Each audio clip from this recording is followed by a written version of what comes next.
Gladys. Okay. So, good morning, everyone. I am Gladys Completo, the president of the Philippine American Academy of Science and Engineering, or commonly known as PAASE. So, it is a pleasure to welcome you all to today's webinar on harnessing epigenetics for agriculture, livestock, and fisheries. We are very fortunate to have Dr. George Hill Angeles with us, who will guide us through the complex yet fascinating world of epigenetics and its significant implications for agriculture. Today, Dr. Angeles will discuss the molecular processes behind epigenetics, explaining how these mechanisms can alter phenotypes without changing an organism's genetic code. And by exploring various examples in plants and animals, he will also illustrate how environmental factors shape the epigenome, offering new perspectives on how we understand and manage agricultural systems. This webinar will also highlight current research and applications of epigenetics in the Philippines. Dr. Angeles will discuss ongoing efforts to integrate epigenetics into research, teaching, and outreach initiatives, highlighting its potential to address pressing challenges such as food security, climate resilience, and sustainable agriculture. As we address food security, climate change, and sustainable agriculture, the potential of epigenetics in improving crop yields, livestock health, and fisheries productivity is increasingly important. So I encourage you to engage with the discussion, ask questions, and consider how the epigenetics could contribute to your work. So let us begin this seminar, and let me introduce first our guest speaker, Dr. George Angeles. Next slide, please. Okay. Dr. George Hill Angeles is a molecular biologist with interest on epigenetics, particularly on DNA methylation, promoters, and codon usage. He has various endeavors that includes researchers and publications on coconut, papaya, and rice biotechnology, coconut epigenetics, legumes for cardiovascular protection, drug phototoxicity, and skin carcinogenesis, avian virology, codon usage, methylome analysis, and systems biology, and promoter analysis of oomocytes and beneficial plant fungi.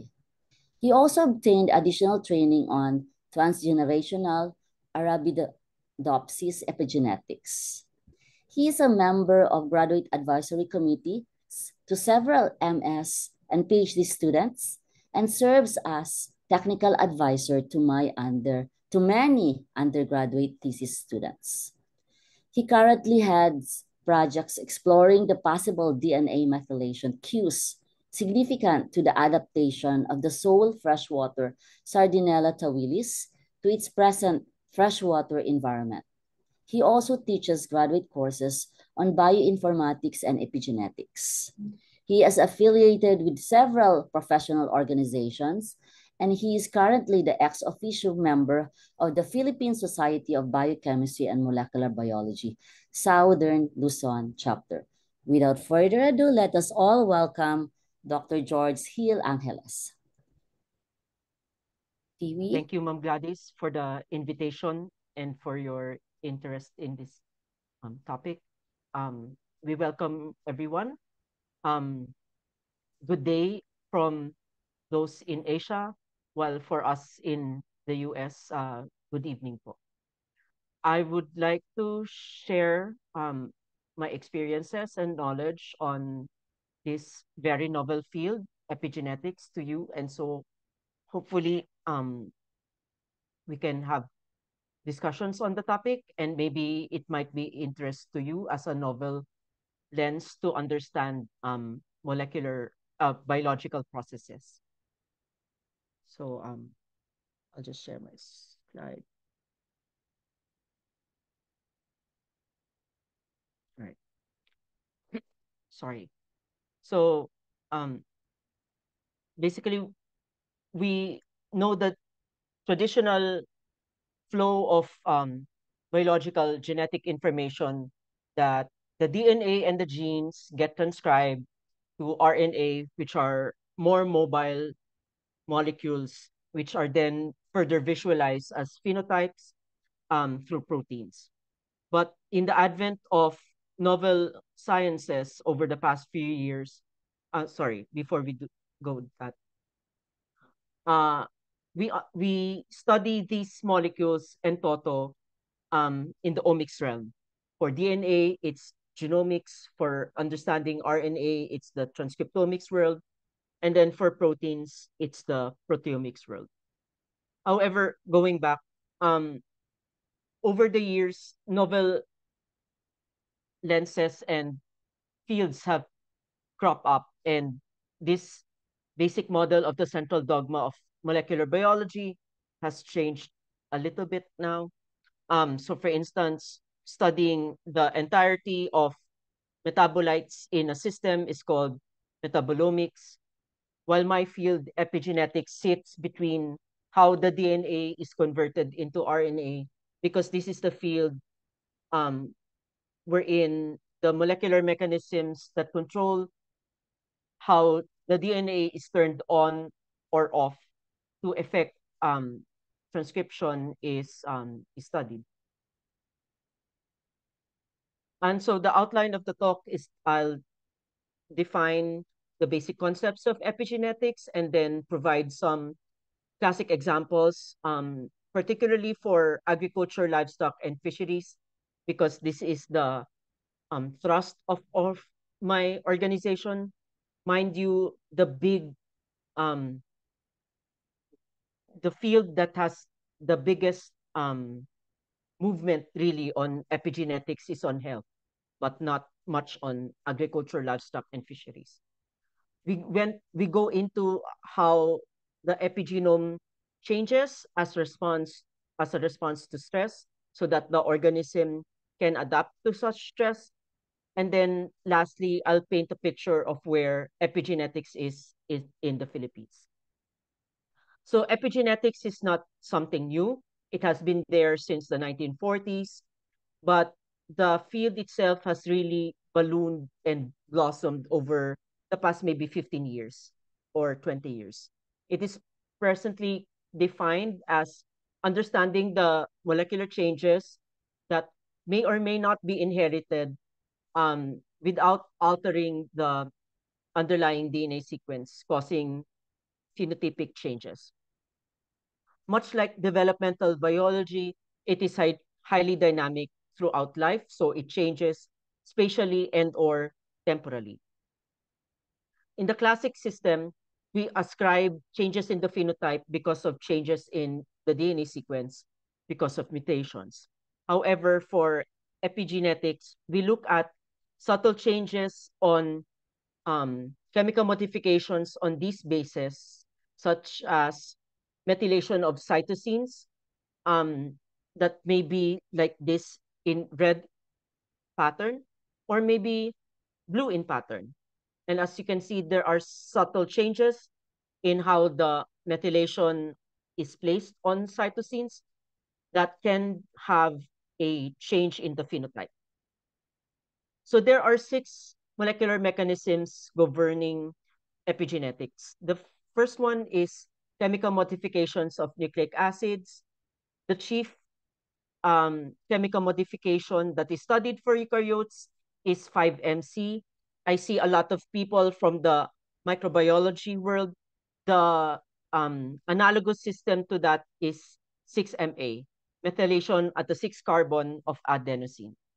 There are also other players, but they are not as profound in effect compared to 5-methylcytosine and 6-MA. The next one is non-coding RNA. So you have short non-coding RNA or long non-coding RNA. This is classically exemplified by the activity of the exist long non-coding RNA, which is the chief initiator of how uh, one of the two X chromosomes of a female is inactivated. The third one is histone code modifications, which is chemically modifying producing amino acids of the histone tails, thereby either turning on transcription or turning off transcription. The fourth one is nucleosome reorganization, which takes a look at how chemical modifications on histones can either attract adjacent nucleosomes, thereby repressing transcription, or um, separating two adjacent nucleosomes, thereby allowing the transcription to occur. The fifth one is genome imprinting, which is differential methylation at certain positions of the DNA depending on where you, which parent you inherited this DNA strand. And because of such differential pattern, you then control the expression of adjacent genes. The last one that just came out about 5 to 7 years ago is 3D genome organization, which takes a look at how the physical interaction of nucleus chromosomes in the nucleus dictate how transcription can occur in these adjacent chromosomes. And that's typically represented by a series of different heights of pyramids in publications. So all of these, as you can see, do not change the DNA sequence, but they control how genes are turned on or off, where thereby changing the phenotype. So much of the discussion will be on eukaryotic epigenetics, but we do have epigenetics for viruses, wherein the viral DNA will hijack the eukaryotic or the host machinery, thereby allowing how viral genes are controlled. And then you have bacteria, again with 6-MA and other chemical modifications that will change how transcription occurs. For eukaryotes, we have the following phenotypes that are highly ascribed to epigenetics, including changes in phenotype, how the development of an organism occurs, how an organism responds to stress, and in some cases, especially those done through methylation, these can be inherited through the gametes. Sorry. In animals, we also have important processes that are ascribed to epigenetics, including aging, cancer, development of the brain. Nutritional epigenetics deals with how your diet can affect your epigenome. And then in some cases, you can do phylogenetic analysis using methylomes. Epigenetic jargon is not something new. We borrow the same concepts from the genomics and the genetics world. But unlike the genetics concepts, which looks into changes in the DNA sequence, epigenetics look at changes in the DNA methylation pattern. So what is the effect of DNA methylation changes on transcription? So it depends where these methylation hotspots occur. For promoters, when you have unmethylated promoters, you promote gene expression because the transcription machinery can bind. Whereas for heavily methylated promoter, represented by a shaded stem loop over here, you then have steric hindrance to the transcription factors, repressing them from binding, and so you repress transcription. On the flip side, if you have methylation on introns, which are predominantly sites or sites of transposons, which they themselves are transcription repressons. So if you repress a repressor, therefore you activate transcription. So epi alleles may be involve single genes, such as the first ever reported epigenetics in plants, which is um, varying floral morphology in Linaria, wherein you have either bilateral form or peloric form, and that's because of the differential methylation of this gene. The straightness of a tail of a mouse is dependent on methylation at an intron of this axin gene. If it's unmethylated, you have a bent tail, whereas if you have a methylated axin intron, then you have a straight tail. Um, the model system, the classic example that we use close to us um, for not producing countries is the oil palm.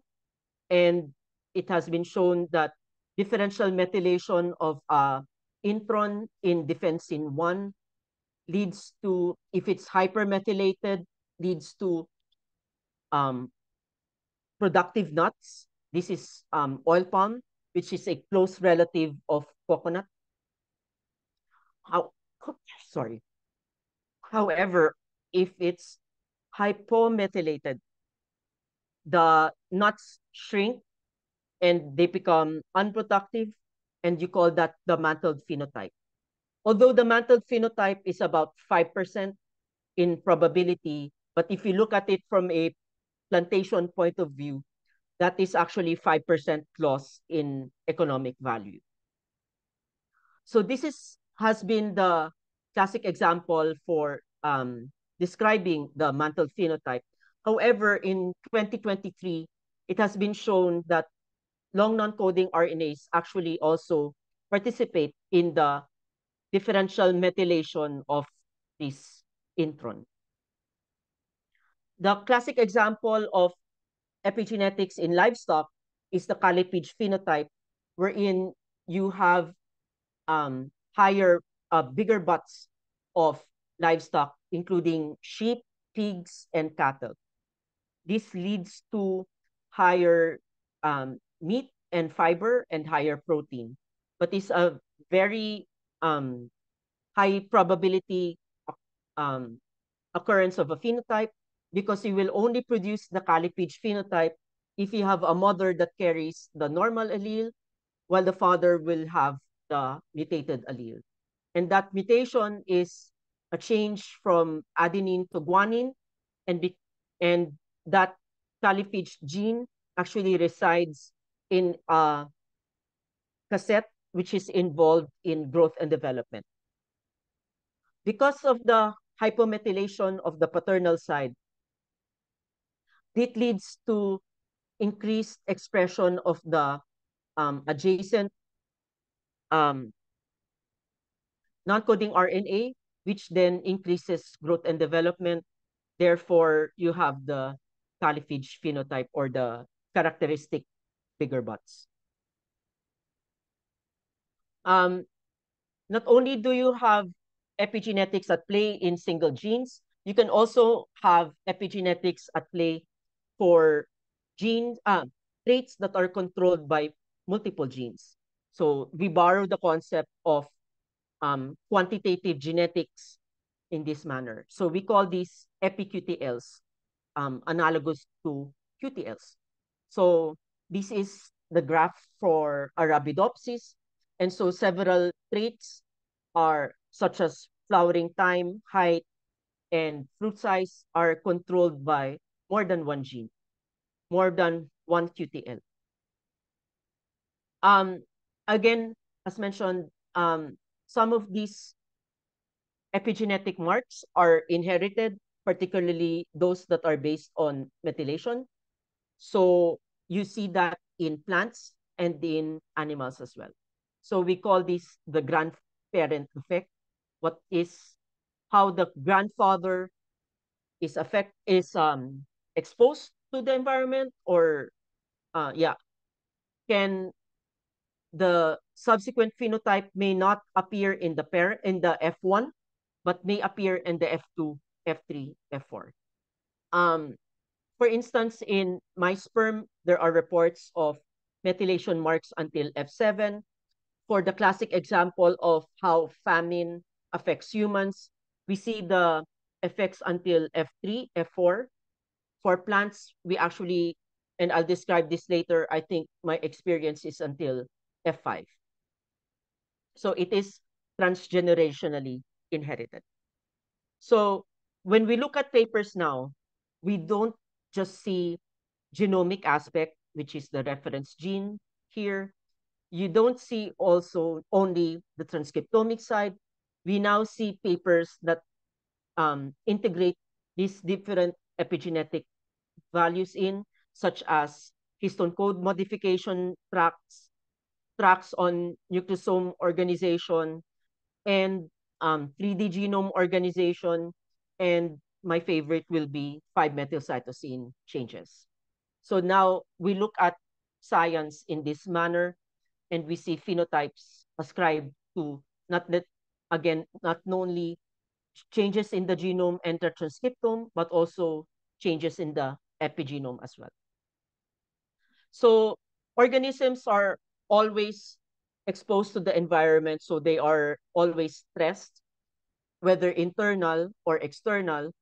And for external, the favorite ones right now will be anything related to climate change, such as drought, salt response, um, change of the habitat, and so on.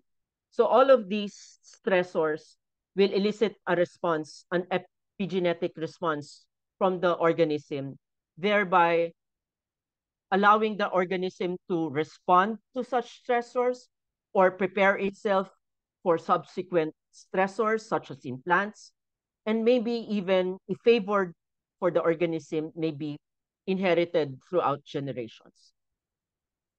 So my first exposure to um, epigenetics is my training on Arabidopsis epigenetics. So the lab I was involved with looked at how mechanical stress or simple touching of plants will lead to altered phenotypes. So they've seen even at Gen 1 that touch systems have a smaller leaf habit and are shorter in nature. So um, the epigenomes of the two are significantly different.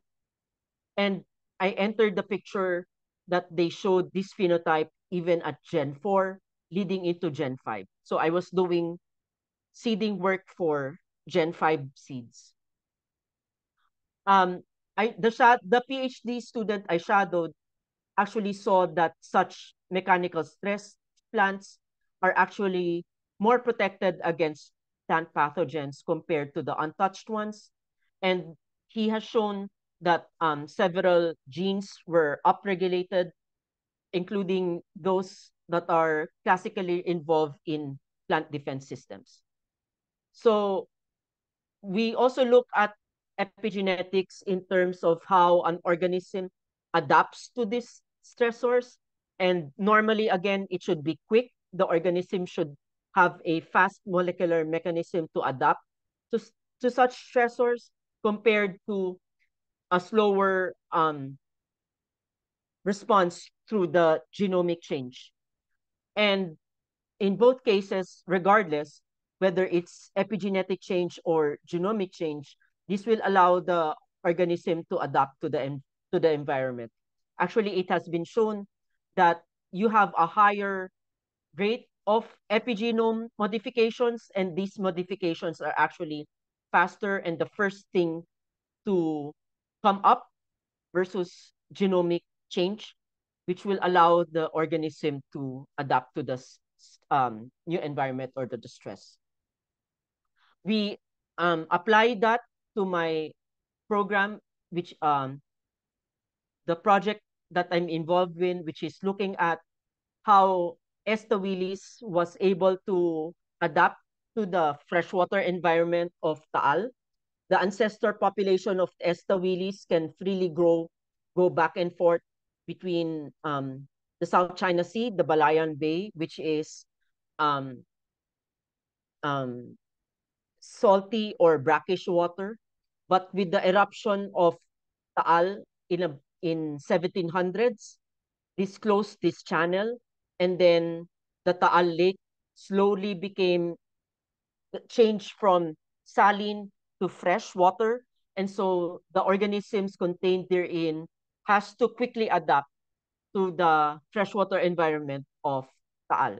So Esto Willis actually is unique scientifically because this is the only freshwater sardinella, and it is culturally important to us because it is only found in Taal. So we came up with a program. We have the genomic side that will try to create the Willis genome. Actually, there's one out there, but we're trying to improve on this. And then for us, for methylomics and transcriptomics, these projects would like to understand the molecular mechanisms at play that led to the adaptation of the Willis to the freshwater environment. All right, so other noteworthy fields again are how your diet can affect your epigenome. The classic example here is the difference of a queen bee versus a worker bee, because worker bee, the queen bee young female is fed with royal jelly, whereas the drones, tama ba yun? The worker bees are not. So the only difference is the queen bee was fed with royal jelly, and publications have shown that royal jelly is a epigenomic modulator, changing your DNA methylation, your histone modification, your non-coding RNA, and so on and so forth. The other classic system is the AVY mouse model. The three mice shown here are all genetically identical, but they are epigenetically different. And um, the variation in coat color is actually controlled by differential methylation in the coat color gene. And that system is actually used in a very hot topic right now on the endocrine disrupting chemicals, which mimic endocrine. So they bind to the endocrine receptor, but they are not endocrine. Some of these include genistein and diadsane, which are from soybean, and such effects of EDCs are actually inherited throughout generations. The other noteworthy system is behavioral epigenetics that deals with the behavior of the mouse, the behavior of the parent to the child leads into how the child responds to stress as an adult. So the classic example is the differential licking of a mouse, mom mice to pups. If it's licked, then the pups as adult are more responsive to stress, whereas the unlicked pups are more prone to stress. They cannot respond to stress. All right. So the last chapter of this talk is that epigenetics is not something new. Actually, I just attended the Plant and Animal Genome Conference Asia in June, and they actually have a section on genomics and epigenetics in relation to breeding. So that's something interesting. So epigenetics in the Philippines were quite small. The first one is the report on epigenetic differential methylation of the sago palm that will lead into how you climb a sago to harvest its nuts, whether it's spined or not spined. So that's back in 2012. The next one came in about 7 years later with the work of Dr. Gutionco de la Paz and national scientist Padilla, who look at differential methylation patterns of Filipino diabetics. The more matured lab is actually Dr. Ray Garcia's lab at NIMBB, which looks at non-coding RNA with respects to cancer. And then you also have the work of Director Pagamasbad, who looks at epigenetics with respect to EDCs and cancer. Over at UPLB, we are two. One is Dr. Cons Amor Estrella, who's primarily a animal embryologist, with a interest also in epigenetics, and then myself with the Philippine Genome Center Agriculture. The newest member is Dr. Nonawin Agustin, who looks at histone modifications with respect to rice roots in relation to drought. And the newest one is a publication on methylation clocks for aging from Cebu participants. So PGC Agriculture at Los Baños actually mapped out several functional units, including epigenetics, even before I joined. And so I was placed on epigenetics. And so my mandate is to utilize epigenetics and understand our commodities of interest, including agriculture, livestock, aquaculture. That's why I have tawilis, forestry, and then microbials, and then insects. But so far, I've touched crops and marine so far. So what we've done so far is published work to correlate potentially epigenetics to our important coconut phenotypes, the makapuno and the lono. It first started as a review paper in 2018, I believe, and then later on was invited as a book chapter in 2021. Because of the dearth of people doing epigenetics in the Philippines, we decided to do a extension program for the field. So we do it for research. So my Tawilis project is under that extension work. And then we do have instruction. I give out a class on epigenetics that's on the graduate level. This is the only epigenetics course in the country. And then we also do extension work and do discussions, fora, and seminars such as this on the field. So with that, I thank you for your attention. Thank you. Thank you very much. Wow, congratulations, Thank Dr. you. Lee. Okay, nabitin naman ako, Dr. Lee. Nabitin ka. Yes. Yes. You if you have questions for Doc Pee-wee, please feel free to raise your hand or to write your question at the chat box. So, while we're waiting for questions, ayan, Doc Raimundo. Ma'am Sean. Ma'am Sean, yes. Good luck to me. Okay. Oh, naman. Congratulations, Dr. Angeles. That was a good Thank you, ma'am. It added to my knowledge on genetics. But my question is, if there is an alteration in a plant or animal characteristic, how stable will that be, since the environment may also change where they will be grown eventually? So will you expect stability in a characteristic that is due to epigenetics? Okay.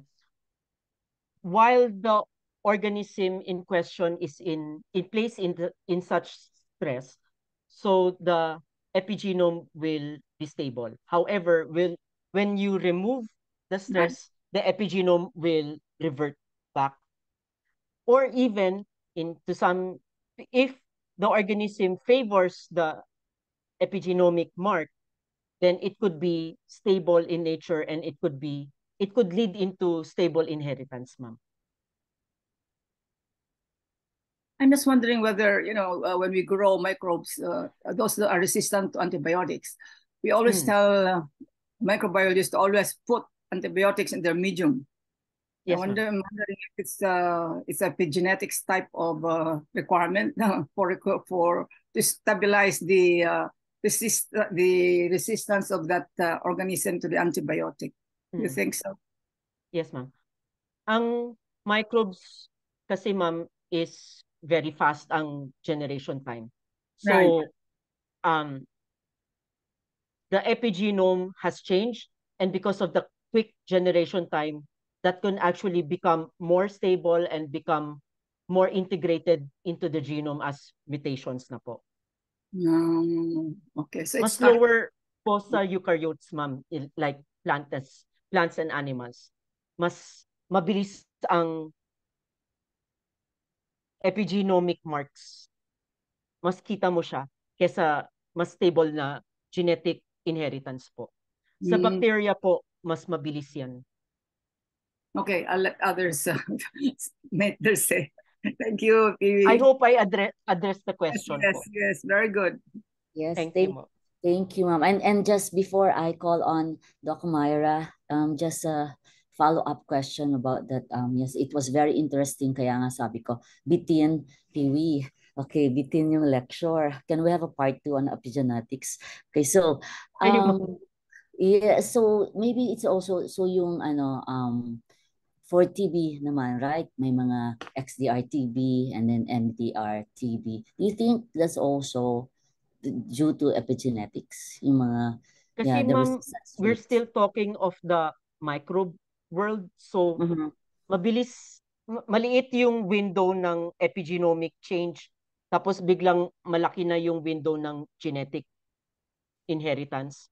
Kaya parang mas makikita mo yung resistance ng bacteria because nag-integrate na favorably yung epigenome marks, then it became genomic changes na. So nag-mutate na po yung DNA sequence. Pero yung sinasabi ko po, yung umpisa, ito yung stress, nagbago yung genome through epigenetics. Tapos, pag favored yung organism, saka siya magiging genomic inheritance na. Okay. Great. Thank you na. Okay, let's call on Doc Myra. Myra, please Morning, ask the question. everyone. Thank you, Doc Gladys. Hi, Piwi. Doc Ate Piwi. Mai. Ayun. Like what Gladys said, medyo bitin nga din ako. I was hoping for more on the application side, 'di ba? Apa. So, and then I really appreciate that you're focusing on epigenetics. You mentioned that the grad course that you're teaching is actually just the only one in the Philippines, and To my knowledge. yes, and I think we should have that in the whole country. So, Thank you po.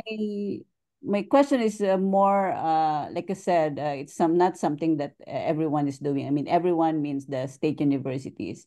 So right now we have a lot of breeding programs for improving crops and animals. And what do you think about those projects? Should those just be at the epigenetic level more than the breeding, the crossing of parentals, and also maybe on this another application?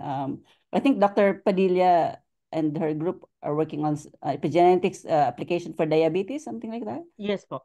That Yes, was the report. Opo. yeah, and then of course we have the health problems in the Philippines on non-communicable diseases, which Yes. we are targeting. Kami ni na Dr. Gladys, hopefully matapos yung paper namin on the NCDs. I think what do you think also would be should be the focus of the government on as far as combating maybe just determining maybe the Filipino genome, ano ba yung meron sa epigenetics natin that maybe predisposes us, or maybe that can be altered para hindi tayo masyadong tumaas yung blood pressure even if we have high salt content. Can you hear her? So what do you think should be done in Sige. terms of those? I think there were 3 questions in that question. I'll address the first one. Yung sa breeding, classic po yan. I see Dr. Orville Bondok, and a lot of our breeders have done a lot on breeding. I think that should move forward. Marami pa tayong kailangan gawin for breeding. So for PGC Agri, we actually have other people who deal with genomics and then breeding. So I'll leave that to them because that's not my forte.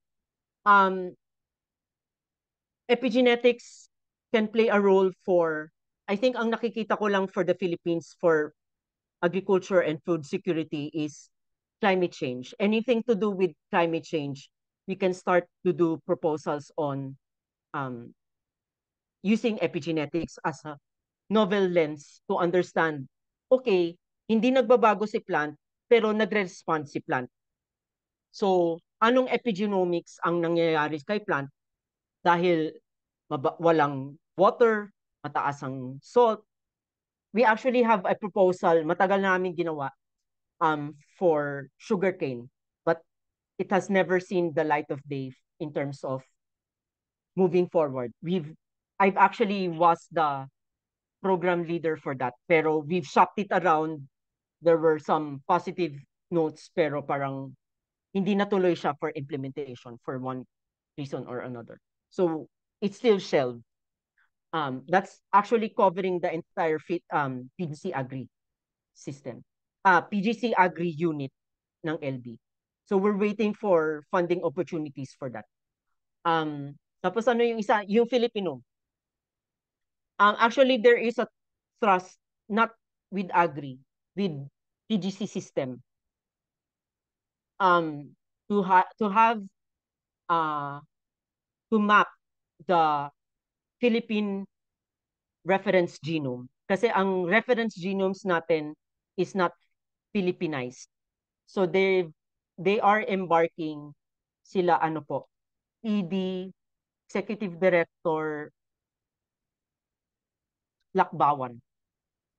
They are going for mapping the Filipinome, and in the context of the important diseases of the Philippines. So, non-communicable diseases kasama dyan, maybe cancer, ganon-ganon. So, this is the first thrust of the Philippines to undergo its own unique genome or map the unique genome of the Philippines, because what we're using is not a Philippine reference. It's not even personalized medicine towards Filipinos. But that's the best we can do as of now. So for instance, yung tita ko, yung sister ng isang tita ko, she's getting antibody medication based on her exon something. Pero yung test is based on Western medicine. It's not based on Philippine medicine. So hopefully, with the Filipinome project, pag nag-move forward talaga yan, mas kita mo yung ano talaga yung relationship ng Philippine genome with regards to personalized medicine. So hopefully, we can have a bigger impact for Filipinos' health. Thank you. Thank you. Thank you again. Okay, so we have more questions here. May comments pa sa chat box. But first, let's call on Dr. Billy Cabellion. Thank you, Madam President. So I'm listening here in Maryland, 9 p.m. So epigenetics is inherited. And I'm trying to understand how it is inherited. So the simple introduction of this area was this methylation mechanism. Yes, sir. The methylation mechanism. And as I watch in your slide, the nucleic acid, I think it was cytosine. Cytosine, sir. Yeah. Was the one that is methylated. And from what I understand, stress joins, I'm not a chemist, methylates the cytosine. Yes, sir. All right. Is that okay? So there it is. The methyl group is connected to the cytosine, and it's it's one of the nucleic acid has now a methyl group, while other nucleic acids, which are part of the codon, are not methylated. Mm-hmm. So how is it inherited? Okay. As far as, I can understand it, and I don't know how the sexual reproducibility of plants. Right. Being a doctor, I understand a little bit about the inheritance in human beings. Mm. But then the methylation, I guess I saw the rat that had the small tail, and Yes, the animals that had different butts. Yeah. But how does the methylated nucleic acid transmitted to the next generation? All right, sir. Let me just find that. All right. So can I share one slide, madam? All right, because I need this to answer source question. Yeah. Right, so, sorry, I have to go through my lectures. Sorry, sir.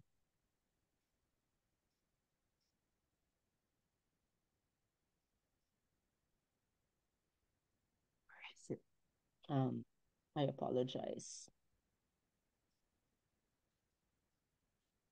There's a lot. Sorry. I don't think it's this one. Sorry, sir. Let me just find for that slide. Sorry, sir. Oh, it's 9B. It's a very good question, Doc Billy, right? How is it being inherited? While Yes. Doc Peewee is looking for his lecture. Actually, this is this one. Okay. All right. So, during the development of an organism inside the womb, it undergoes epigenetic reprogramming, meaning the maternal genome is demethylated slowly until the blastocyst stage, whereas the paternal genome upon fertilization undergoes rapid demethylation. But as you can see, it does not approach zero, meaning not all the genes are demethylated. So, and sometimes it's random, sometimes it's other mechanisms coming into play. The bottom line is not all the genes are demethylated. And so when these genes escape such demethylation process and the organism now becomes adults and it starts to produce its own gametes, then such escape demethylated genes here that still are methylated, they now become they can now be inherited throughout the generations. I hope that's the simplest way I can understand. So I can explain it. the methylated nucleic acid is the methylation is part of the nucleic acid, and the nucleic acid is part of the codon, and it is then transmitted to the next generation with the methylated intact. Right. It doesn't have to, the arrangement of the nucleic acid is the same, but then this particular codon has the methylation. Is that how is this how to understand this inheritance? Or it has escaped the demethylation process. So it has retained the methylation mark. Okay. All right. Well, this is a very, very interesting thing. Like you said, it can rapidly, if you put the methylation. So one last question, if you may indulge me, Madam President, is, okay, So we can methylate. So how do you methylate in the lab to get these genes to produce as big a tomato as you could have? How do you methylate them then, so that then it gets inherited to the next, because right now it's just heat, or how do you, okay, because masarap yata yung coconut,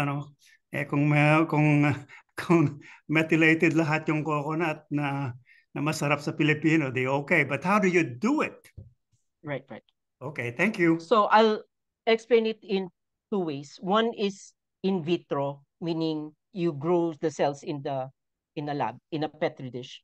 So you can place an inhibitor of, I think it's the methylation enzyme, so it will not methylate the cells. Or baliktad ba siya? Hindi, kalimutan ko na. Basta known na siya na chemical that can induce methylation. So that's how we do it in a Petri plate. On the bigger scale na organism, it's more about selection, probably. For instance, so we can approach it through breeding, pwedeng epigenetic-based breeding, pwedeng you can put a plant that you want in stress, let it grow, change the epigenome, and then select from there kung gusto mong ganon. Some plants, like the Sydney lab I went to, they are interested with carotenoid production. So they changed how the filters of the greenhouse to let certain wavelengths of light to come through. So therefore, you change the epigenome of these peppers. And so you build the spectrum of carotenoid and flavonoids. I hope Thank I you. addressed your question, sir. Thank you very much. Thank you. Thank you, sir. Okay. And I also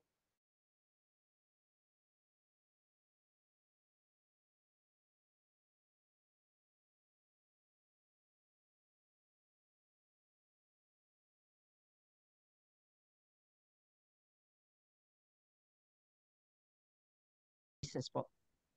So yung chemical na yon, it stops the methyltransferase activity. And then because so of walang induces methylation na mangyayari. Tama okay. ba ako? Let So me that's- just research that quickly. I might be wrong. Yeah, it says there, that's the natural. You're right. It's the natural way of methylating the cytosine at Yes, the sir. Yes, phytophysician. ma'am. Okay, Opo. right. Okay, I just did not go to the enzymology kasi malalim na siya with a it's given amount of time. so there is a question here from George Rivera. So is the Right. Philippine Genome Center at par with other countries in terms of equipment, funding, manpower, and output? I think particularly in the field of epigenetics. That's what Okay. I think this. I think this is, I hope I'm correct. Academician Rivera, tama ba? Sorry. We are trying. I've painted the Philippine epigenetic picture just to give you an idea where epigenetics is in the Philippines. So to address the question, for the equipment, we use the standard molecular biology. So just give us PCR or the basic molecular equipment, we're good. Funding, we are fortunate and grateful that there are a handful of funders who would like to come along with us in this journey of epigenetics. But we are restricted with these funding agencies and with the opportunities in general. I actually had one put out to a funding agency, but they said this does not align with our trust, so it was not funded. Manpower, we're slowly building there. Again, I'm the maybe one of 4 who are actively doing epigenetic work, and because of the projects that we have, I've now mentored a staff who's actually better than me, both biologically and bioinformatically, who can really do methylomic work. And then we now just graduated 3 undergraduates, BS Biology, dalawang BS Bio, isang ComSci, who really just did methylome analysis. So we are building the manpower. Pero of course, it's not as at par with the other countries, particularly developed countries. We're trying. We're trying. Yes, and hopefully you'll get more funding, Doc Pee-wee. Sana po. Yes. Okay. So, are there more questions from the audience? You are free to raise your hand if you have more questions. So while some of you are maybe writing your questions, may I just ask one more question, Doc Pee-wee? Sure.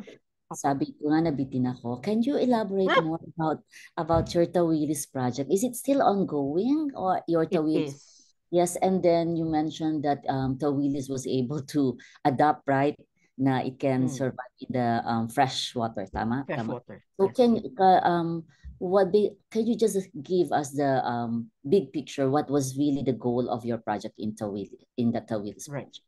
So the goal is looking at molecular mechanisms that allowed the ancestor population of Tawilis, which is no longer there, which used to go back and forth the Balayan Bay, which is brackish water, salt water. Tapos may maliit na channel yan called the Pansipit River that goes into Taal. However, in the 1700s, the Taal volcano exploded, multiple explosions. The Pansipit River dried up. So nawala yung channel between Taal and the Pansipit Balayan Bay. So and then Taal transitioned from saltwater, brackish water to freshwater. So ano nangyari dahil at nangyari na nag-adapt yung Tawilis to the freshwater environment. Surprisingly, no one has really done the omics level of such adaptation.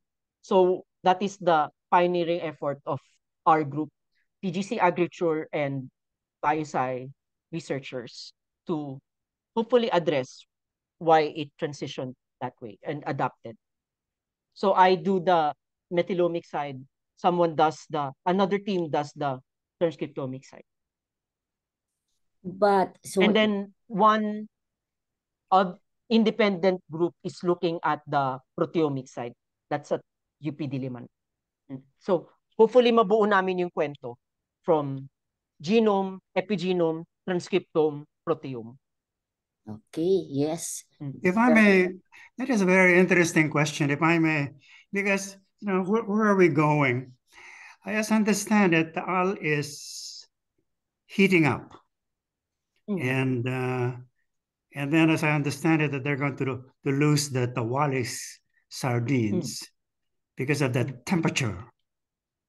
So are we looking at the epigenetic, what is happening epigenetically of the sardine to allow it to survive after a volcanic eruption where it may be heated, or is the Tawalis just going to disappear, or are we looking at defense mechanisms of the Tawalis through epigenetic mechanisms that will allow it to survive a higher temperature of the water, or even the sulfuric acid in the water? So where are we headed with the project? Okay. So Sardinella tawilis is listed with IUCN, or the International Union on the Conservation, as endangered. So they actually close 2 months every year to allow tawilis to respawn and breed. So I think that's ongoing. And then the lead people, including academician Mojikiwi Santos, is going to look into the classifications ngayon, currently, because that classification is 2017, 2018, kung nasaan na po talaga ang tawilis ngayon. With respect to our work, we're only dealing with salinity. We're not dealing with temperature, sulfuric acid, and that stuff, because those are different stressors. We just want at this point to understand why Tawilis was able to adapt to the freshwater and the environment. Later on, our publications and output may hope to be the framework for the other stressors. Heat, sulfuric acid, and those other stressors. So that's outside, sir, of the scope of the current work. Basic muna po kami ngayon.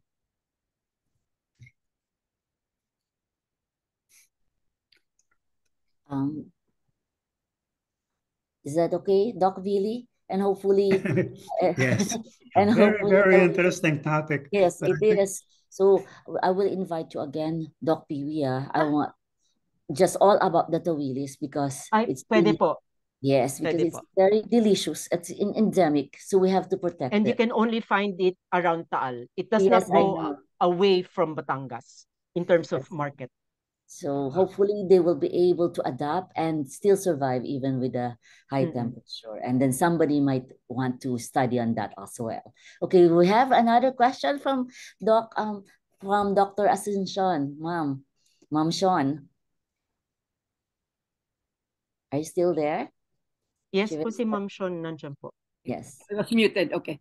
I just want to get your opinion. Do you think we should include epigenetics in our microbial genetics course?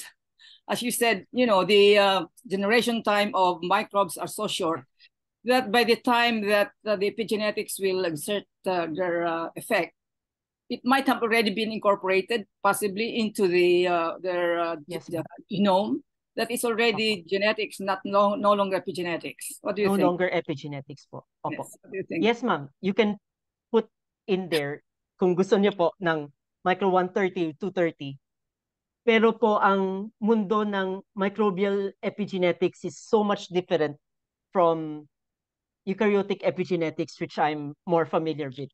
I might have to learn more, or other people would like to take up the mantle and use epigenetics as a novel tool to understand microbial genetics po.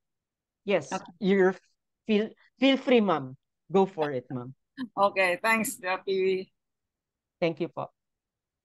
Okay, thank you very much. Again, thank you very much, Doc Pee. It was very interesting, and we'll have a part 2 so that we can learn more about epigenetics. It's really, I'm so happy that you accepted this invitation, even though because right now, for your information, he's actually in the States right now, doing lab work, collaborations and discussions, and visiting scholars. So welcome to New Mexico. Yes. So thank you very much again.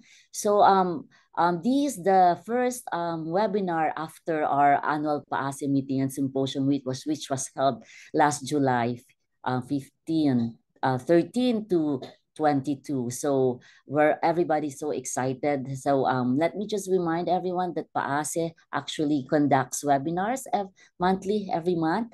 So I would like to, if Fred can share the next slide where I can share the next webinar. Again, thank you, Doc Pee. The certificate, I will just send it to you by email. Okay, no problem po. Thank you po. Here it is. Please join us again this September 6th. Okay, Friday. We always hold our webinars on Fridays. So this will be a webinar by Dr. Eric Daza, who will talk about discovering your own health behavior causal effects using wearables and apps. So this is another interesting topic that and we encourage everybody to attend this. And there's another one on September 20. This will be by Dr. Sherry Pagsuyoin, and she will be talking about applications of wastewater-based epidemiology for long-term drug use surveillance. Again, okay, is another very interesting topic. And then for the month of October, we already have our webinars already scheduled. This is Dr. Manuel Vidal. Okay, I believe he is from UP Los Baños. Tama ba, Ma'am Sean?